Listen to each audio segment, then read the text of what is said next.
BJP సభ్యత్వానికి తన రాజీనామాను ఆమోదించడంపై రాజా సింగ్ స్పందించారు.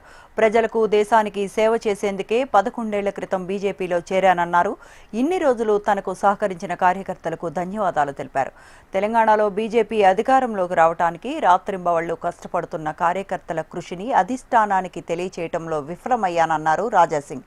తాను పార్టీలో ఎలాంటి పదవి అధికారాన్ని ఆశించలేదని, వ్యక్తిగతంగా పేరు కోసం కూడా ప్రయత్నించలేదని స్పష్టం చేశారు.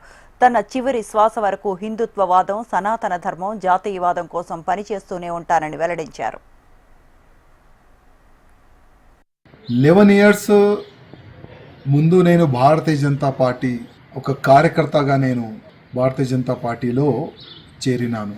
భారతీయ జనతా పార్టీ అధికారులు నాపైన విశ్వాసం పెట్టుకొని గోషామేల్ నియోజకవర్గం నుంచి నాకు 3వ టికెట్ ఇచ్చినారు. 3వ గోషామేల్ ప్రజల ఆశీర్వాదం దొరికిన తర్వాత నేను 3వ ఎమ్మెల్యే అయినాను.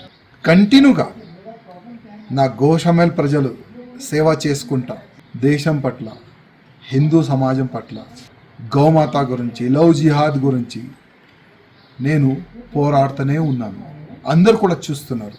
కానీ ఇవాళ ల్యాక్స్ ఆఫ్ భారతీయ జనతా పార్టీ కార్యకర్తల ఆ గొంతుని నేను ఢిల్లీ వరకు తీసుకొని వెళ్ళాలనుకున్నాను. కానీ నేను అక్కడ ఫెయిల్ అయిన అనుకున్నాను. ఎందుకో భారతీయ జనతా పార్టీ అధికారులు నేను రిజైన్ దేని గురించి ఇచ్చినాను, దీని ఇంకా రీజన్ ఏముంది, దానికి వాళ్ళు పరిశీలించలే అనుకుంటున్నాను, చూడలేదు. ఇవాళ మా రాష్ట్రీయ అధ్యక్ష వారు నా రిజైన్ని వాళ్ళు యాక్సెప్ట్ చేసినారు. నాకు ఒక మీడియా మిత్రులు నాకు వాట్సాప్ పరంగా నాకు పంపించినారు, అది నాకు దొరికింది. కానీ ఇవాళ నుంచి కంటిన్యూగా నా దేశానికి, నా భారతదేశానికి హిందూ రాష్ట్రంగా చేయాలని, గోమాతని రక్షించడానికి, లవ్ జిహాద్ కానీ అన్ని విధాలుగా ప్రతి ఒక్క హిందూ కార్యకర్తకి ఒక ఛత్రపతి శివాజీ మహారాజ్ లాగా తయారు చేయడానికి ఇప్పటి నుంచి నేను ఇంకా అగ్రెసివ్గా నేను పనిచేస్తానని ప్రతి ఒక్క హిందూ కార్యకర్తకి నేను హామీ ఇస్తున్నాను.